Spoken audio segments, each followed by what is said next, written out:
வணக்கம். என் குருநாதர் எழுத்து சித்தர் பாலகுமார சார் அவர்களை மனதார வணங்கிவிட்டு உங்களுடன் பேச தொடங்குகிறேன். அபிஷன் அப்படிங்கிற 24 வயது இளைஞரைத்தான் இன்னைக்கு தமிழகம் கொண்டாடிட்டு இருக்கு. பாராட்டுக்கு மழையில அவர் நிறைஞ்சிட்டு இருக்கார். டூரிஸ்ட் ஃபேமிலி அப்படிங்கிற படத்தை இயக்கிய அந்த 24 வயது இளைஞர் இன்னைக்கு கவனம் ஈர்க்கக்கூடிய ஒரு படைப்பாளியாக திகழ்கிறார். அதற்கு உதாரணம், ஒரு நல்ல படம் வந்துச்சு அப்படின்னா இந்த மக்கள் கொண்டாடிடுவாங்க அப்படிங்கிறதுக்கு இந்த படமும் ஒரு உதாரணம். எனக்கு ஒரு பயம் இருந்தது. ரெட்ரோ சூர்யாவுடைய ரெட்ரோ படம் ரிலீஸ் ஆகுது, அதே மே 1ஆம் தேதி டூரிஸ்ட் ஃபேமிலி ரிலீஸ் ஆகுது, என்ன அப்படின்னு என் நண்பர்கள்ட்ட எல்லாம் கொஞ்சம் வருத்தமாக கூட நான் பேசினது உண்டு. ஆனா ரெட்ரோ வசூலை நெருங்கி கொண்டிருக்கிறது டூரிஸ்ட் ஃபேமிலி அப்படிங்கிறது தான் இன்றைய நிலவரம். அது மட்டும் இல்லாம தியேட்டர்களும் அதிகரித்து கொண்டிருக்கின்றன. ஒரு 300 தியேட்டரு அப்படின்னா இப்ப 350 450 தியேட்டரு அப்படின்னு போயிட்டு இருக்கு. இதுதான் டூரிஸ்ட் ஃபேமிலி அப்படிங்கிற ஒரு இயல்பான ஒரு அன்பை போதித்த ஒரு படத்துக்கு தமிழக மக்கள் தந்திருக்கிற ரெட் கார்பெட் பாராட்டு அப்படின்னு நான் சொல்லுவேன். இந்த அபிஷன் என்ன பண்ணியிருக்கிறாரு அப்படின்னு சொன்னாக்க, இயல்பா அன்பை மட்டுமே கொண்டு வந்திருக்கிறாரு. இந்த அகதிகள் அப்படிங்கிற விஷயத்தை கடந்து, அக்கம் பக்கத்து வீட்டார் அப்படிங்கிற விஷயத்தை கடந்து ஒரு அன்பை போதிச்சிருக்கிறாரு.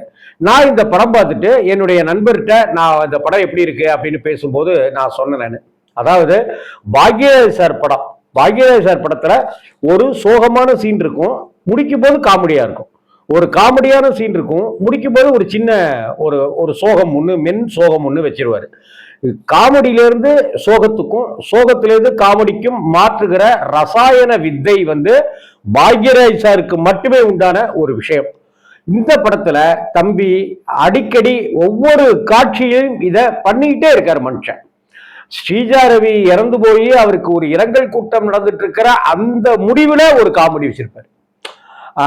லவ் ஃபெயிலியர்ல இருக்கும்போது அந்த முடிவுல ஒரு காமெடி வச்சிருப்பாரு. அந்த ஒரு காமெடிக்குடைய முடிவுல இன்னொரு சோகத்தை கொண்டு வந்திருப்பார். இது பாக்யராஜ் பாணி, பாக்யராஜுக்கு மட்டுமே கைவந்த கலை இது. ஸோ இந்த படம் பார்க்கும் பொழுது எனக்கு பாக்யராஜ் சாருடைய அந்த ஸ்கிரீன் பிளே, அந்த ஸ்டோரி ஸ்டைல் எல்லாமே எனக்கு ஞாபகத்துக்கு வந்தது. அதே போல ராதாமோகன் அவர்களுடைய படமும் எனக்கு நினைவுக்கு வந்தது. ராதாமோகன் பாலச்சந்தர் சார் ஸ்டைல படம் எடுப்பார்.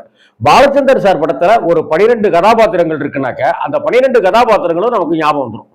உதாரணத்துக்கு அவள் ஒரு தொடர் கதை அப்படின்னா சுஜாதா ஞாபகத்துக்கு வந்துருவாங்க, சுஜாதாவோட தங்கைகள் ஞாபகத்துக்கு வந்துருவாங்க, தம்பிகள் ஞாபகத்துக்கு வந்துருவாங்க, அண்ணன் ஞாபகத்துக்கு வந்துருவாரு, அண்ணி ஞாபகத்துக்கு வந்துருவாங்க, காதலன் ஞாபகத்துக்கு வந்துருவாரு, கம்பெனி முதலாளி ஞாபகத்துக்கு வந்துருவாரு, கம்பெனியில இருக்கிற வில்லன் ஞாபகத்துக்கு வந்துருவான், தோழி ஃபடாபட் ஞாபகத்துக்கு வந்துருவாங்க, ஃபடாபட்டினுடைய அங்க அம்மா கேரக்டர் ஞாபகத்துக்கு வந்துருவாங்க, அந்த வீட்டுல வாடகைக்கு இருக்கிற கமல் ஞாபகத்துக்கு வந்துருவாரு. இப்படின்னு பாலச்சந்தர் அத்தனை கதாபாத்திரங்களையும் நம்ம மனசுல பதிய வச்சிருவார்.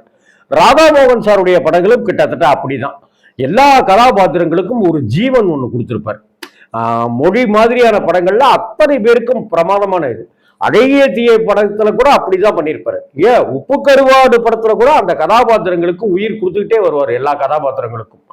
இந்த படம் பார்க்கும் போதும் சசிகுமாருடைய மனைவி, சசிகுமாருடைய 2 பசங்க, அந்த 2 பையன்ல ஒரு பையனுடைய ஒரு லவ் போர்ஷன், அந்த இன்னொரு சின்ன பையனுடைய துடுக்குத்தரங்கள், அவர் பக்சு பெருமாள் வீட்டில் குடியிருக்கிறது, அந்த பக்சு பெருமாளுடைய மனைவி, பக்சு பெருமாளுடைய மகள், அந்த மகளுக்கு இருக்கிற ஒரு காதல், அதே போல அந்த வீட்டிலேயே அந்த கேசவ நகர் பகுதி, அந்த கேசவநகர் பகுதியில் இருக்கிற MS பாஸ்கர், அதே போல அங்க இருக்கிற ஒரு குடிகார இளைஞன் ஒரு பையன், அந்த பையன் தான் இந்த படத்துடைய டைரக்டர்.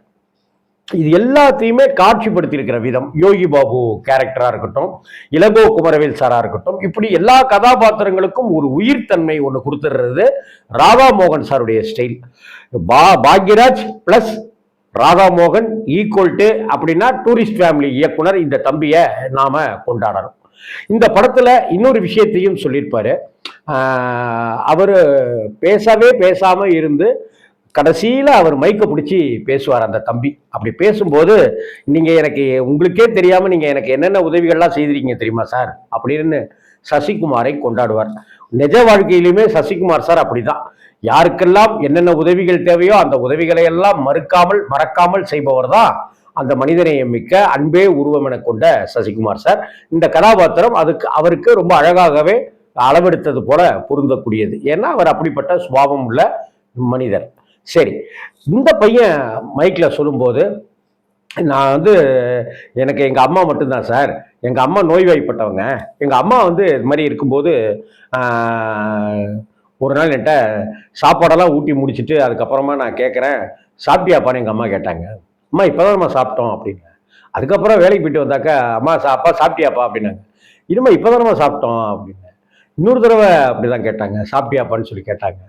அதுக்கப்புறம் ஒரு நாள் என்கிட்ட எங்கள் அம்மா கேட்டாங்க, நீ யாருப்பா, உன் பேர் என்னப்பா அப்படின்னு சொல்லி, அப்படின்னு வெடிச்சு கதறுவான் அந்த பையன் டைரக்டர். இதுதான் அந்த படத்தில் ஒரு கேரக்டர், அவருடைய கேரக்டர். அதுக்கப்புறம் ஒவ்வொரு தருணத்துலேயும் என்னை வந்து நீ யாருப்பா யாருப்பான்னு கேட்காங்க. என்னையவே அவங்க மறக்க ஆரம்பிச்சிட்டாங்க. ஒரு கட்டத்தில் இறந்து போயிட்டாங்க. யாருமே இல்லாமல் நான் எங்கள் அம்மாவை அடக்கம் செஞ்சேன். அதுக்கு பிறகு தனிமையில் வாழ்ந்தேன். தண்ணி அடிக்க ஆரம்பித்தேன். ஒரு கட்டத்தில் நடு ரோட்டில் விஷத்தை குடிச்சிட்டு இருந்தப்ப நீங்கள் தான் என்னை காப்பாற்றி ஆம்புலன்ஸில் அனுப்பிச்சி வச்சிங்க. உங்களுக்கே தெரியாது அது. அதுக்கப்புறம் எங்கள் அம்மாவுக்கு அப்புறம் என்னை சாப்பிட்டியாப்பா அப்படின்னு சொல்லி கேட்டது நீங்கள் ஒருத்தர் தான் சார் அப்படின்னு சொல்லி சொல்லுவாங்க. இந்த சாப்பிட்டியா அப்படின்னு கேட்குற அந்த வார்த்தை இருக்குல்ல, இன்னைக்கு இந்த நிமிஷம் எடுத்துக்கங்களேன். இந்த உலகத்தில் உங்கள் ஊரில் உங்கள் ஏரியாவில் சாப்பிட்டியா அப்படின்னு யாராவது கேட்க மாட்டாங்களா அப்படின்னு தவிப்போடு இருக்கிறவங்க எத்தனையோ பேர் உண்டு. நான் ஆனந்த விகடனில் ஒர்க் பண்ணிகிட்டு இருக்கும்போதும் சரி, ஹிந்து தமிழில் ஒர்க் பண்ணிகிட்டு இருக்கும்போதும் சரி, அங்கே இருக்கிற நிறைய பேருக்கு நான் உணவு வழங்கியிருக்கிறேங்கிறது இன்னைக்கு ஆனந்த விகடனில் இருக்கிற எத்தனையோ பேருக்கு தெரியும். அந்த டீ கடை பழனி அண்ணனுக்கு தெரியும். டெய்லி டிஃபனே வாங்கிட்டு வந்துடுவேன். நான் வீட்டிலேருந்து வரும்போதே டிஃபன் வாங்கிட்டு வந்து கொடுத்துருவேன். அதே போல் ஹிந்துவில் இருக்கும்போதும் சரி, அங்கே இருக்கிற செக்யூரிட்டிக்காக இருக்கட்டும், அங்கே இருக்கிற ஒரு ஊனமுற்ற ஒரு தம்பி இருப்பான், கால் ஊனமான ஒரு தம்பி, அந்த பையனுக்கும் சரி நிறைய பேருக்கு இது மாதிரி நான் உணவு வாங்கி கொடுத்துருப்பேன். சாப்பிட்டியா அப்படின்னு கேட்பேன். சாப்பிடலனே அப்படின்னு சொல்லுவான். ஏன் இன்னும் சொல்லப்போனால் அவனுக்கு பிடித்த சிக்கன் பிரியாணியை கூட நான் போய் வாங்கிட்டு வந்து நான் அந்த பையனுக்கு கொடுத்துருக்கேங்கிறது என்னுடைய சுற்றி இருக்கிற நண்பர்களுக்கு தெரியும். இந்த சாப்பிட்டியா அப்படிங்கிற ஒரு வார்த்தையை வைத்துக்கொண்டு ஒரு கேரக்டரையே உருவாக்கி நம்மளை அழ வச்சிருப்பான் அந்த தம்பி, இயக்குனர் தம்பி. இன்னைக்கு இந்த படம் ஜெயிச்சிருச்சு அப்படின்னும் போது நல்ல மனிதர், எல்லோருக்கும் பரோபகார சிந்தனையோட உதவி செய்கிற அந்த சசிகுமார் அவருடைய படம் ஜெயிச்சிருச்சு அப்படிங்கிறது ரொம்ப சந்தோஷமா இருக்கு. சிலருடைய படங்கள்லாம் ஜெயிக்கணும்னு ஆசைப்படுவேன். டைரக்டர் வசந்த் சாருடைய படம்லாம் ஜெயிக்கணுமே அப்படின்னு ஆசைப்படுவேன். அது மாதிரி இப்போ வந்து சசிகுமார் சாருடைய ராசி நட்சத்திரம் உட்பட தெரியும். நான் செல்கிற கோவில்களுக்கெல்லாம் அவருடைய பேர் நட்சத்திரம் சொல்லி அர்ச்சனை பண்ணிட்டு இருக்கிறேங்கிறது சம்பந்தப்பட்ட கோயிலுடைய குருக்கள்களுக்கு தெரியும். அதே போல இன்னைக்கு இந்த தம்பி 24 வயசுல யாருக்கிட்டையும் உதவி டைரக்டரா இல்லாம அவர் இன்னைக்கு ஒரு அட்டகாசமான ஒரு படத்தை கொடுத்து குடும்பமா எல்லாரும் உட்கார்ந்து பார்க்குற படத்தை கொடுத்த வகையில இன்னைக்கு ரெட்ரோ படத்தை எல்லாம் தாண்டி இந்த படம் எங்கேயோ ஹிட் அடிச்சிட்டு இருக்கு அப்படிங்கிறத நினைக்கும் போதே ரொம்ப சந்தோஷமா இருக்கு. 24 வயசுல இந்த ஜெயிச்ச இந்த தம்பி அடுத்த 10 வருஷத்துல தனக்குன்னு ஒரு தனி அடையாளத்தோட பல வெற்றி படங்களை, பல நல்ல படங்களை இந்த தம்பி கொடுப்பாருங்கிறதுல எந்த மாற்றமுமே இல்லை. டூரிஸ்ட் ஃபேமிலி வெற்றி பெறாமல் இருந்தால்தான் ஆச்சரியம். அது வெற்றி பெற்றதுல பெரிய ஆச்சரியம் ஒன்றுமே கிடையாது. அந்த இயக்குனர் தம்பிக்கும் அந்த சசிகுமார் மற்றும் அந்த படத்தினுடைய டீம்ல இருக்கிற அத்தனை பேருக்குமே நம்மளுடைய பாராட்டுக்களை தெரிவித்துக் கொள்வோம். வணக்கம்.